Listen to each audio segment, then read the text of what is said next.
নমস্কার, world news Bangla চ্যানেলে আপনাদের স্বাগত। রাজ্যে সরকারি কর্মীদের বকেয়া মহার্ঘ ভাতা দেওয়া নিয়ে টানাপোড়েন অব্যাহত। সেই নিয়ে সুপ্রিম কোর্টে শুনানি চলাকালীন ডিএ আদৌ মৌলিক অধিকার কিনা সেই নিয়ে প্রশ্ন উঠল। পাশাপাশি রাজ্যের সরকারি কর্মীদের কিছু টাকা হলেও দেওয়া হোক মন্তব্য করল শীর্ষ আদালত। পাল্টা রাজ্য জানালো 100 দিনের কাজের টাকাও দিচ্ছে না কেন্দ্র, সবটাই রাজ্যকে নিজের কোষাগার থেকে দিতে হচ্ছে।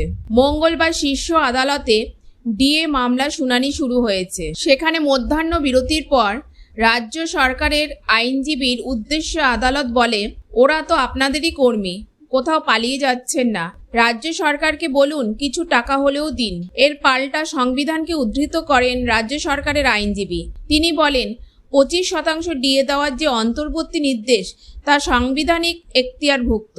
গত 16ই মে রাজ্যের সরকারি কর্মীদের বকেয়া ডিএর 25% মিটিয়ে দিতে বলে অন্তর্বর্তী নির্দেশ দেয় শীর্ষ আদালত। 6 সপ্তাহ সময় বেঁধে দেওয়া হয়েছিল তার জন্য।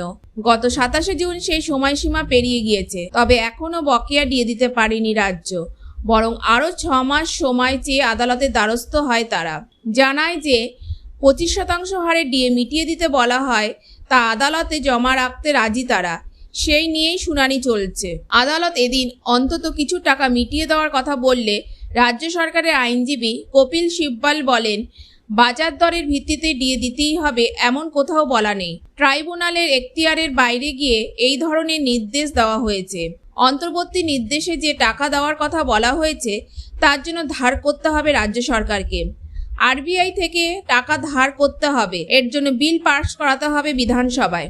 রাজ্যের তরফে আদালতে বলা হয়, এভাবে টাকা দিতে পারি না আমরা, 100 দিনের টাকাও পাইনি আমরা, সেই টাকাও আমাদের নিজেদের দিতে হচ্ছে। বাজার দরের কথা বলে এইভাবে রাজ্যের ঘাড়ে চাপিয়ে দেওয়া যায় না। রাজ্যের সরকারি কর্মীদের বকেয়া ডিএ নিয়ে সকাল থেকেই সওয়াল জবাব চলছে। সেখানে ডিএ আদৌ মৌলিক অধিকার কিনা তা নিয়ে বিস্তর তর্ক চলে। বিচারপতি সঞ্জয় করল বলেন, কলকাতা হাইকোর্ট মহার্ঘ ভাতাকে মৌলিক অধিকারের মধ্যে পড়ে বলেছিল। এই বিষয়ে আপনাদের কি মত? আমরাও বিবেচনা করে দেখেছি। এই পর্যবেক্ষণ নিয়ে আমাদের মনেও সন্দেহ আছে। যদিও রাজ্য সাফ জানিয়েছে ডিএ কোনো মৌলিক বা আইনি অধিকার নয়, রাজ্য সরকারি ডিএর হার নির্ধারণ করতে পারে। কলকাতা হাইকোর্ট এর আগে যে রায় দিয়েছিল তাতে ডিএ মৌলিক অধিকার হতে পারে বলে ইঙ্গিত মিলেছিল, কিন্তু এই দিন আদালত জানান এমন কিছু পাওয়া যাচ্ছে না যার আওতায় ডিএকে মৌলিক অধিকার বলা যেতে পারে। এতে রাজ্য সরকারি কর্মীদের আইনজীবী বিকাশ রঞ্জন ভট্টাচার্য জানান, পাসিং রেফারেন্স হিসেবেই কলকাতা হাইকোর্ট এই মন্তব্য করেছিল, মৌলিক অধিকার নয় বরং ডিএ পাওয়া সরকারি কর্মীদের আইনি অধিকার। কিন্তু রাজ্য সরকারের আইনজীবীরা স্পষ্ট জানান, রাজ্য সরকার ডিএ দেয়, কিন্তু কেন্দ্রীয় হারে ডিএ দিতে হবে বলে দাবি তোলা হচ্ছে। এমন কোনো আইনে বলা নেই যে কেন্দ্রীয় হারে রাজ্যের সরকারি কর্মচারীদের ডিএ দিতে হবে, বরং নিজেদের অর্থনৈতিক ক্ষমতা, মূল্যবৃদ্ধি সবকিছু দেখে রাজ্য ডিএর হার নির্ধারণ করবে। রাজ্য সরকারি ডিএর হার ঠিক করবে, এটা তাদের এখতিয়ারের মধ্যে পড়ে। কেন্দ্রের হারে ডিএ দিতে হবে বলে রাজ্যকে বাধ্য করতে পারেন না রাজ্য সরকারের কর্মচারীরা। দেশের বহু রাজ্যে কেন্দ্রীয় হারে ডিএ দেওয়া হয় না বলে এদিন রাজ্যের তরফে সওয়াল করতে গিয়ে দাবি করেন বর্ষীয়ান আইনজীবী কপিল সিব্বাল। তিনি বলেন, রাজ্যের নিরিখে ডিএর হার আলাদা।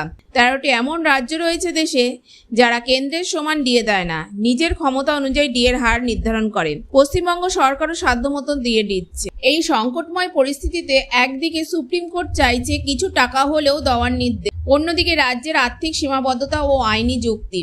শেষ পর্যন্ত কি সিদ্ধান্ত হবে? পেনশন হোল্ডার্স কর্মচারীরা কতটা সমস্যা সামলাতে পারবেন?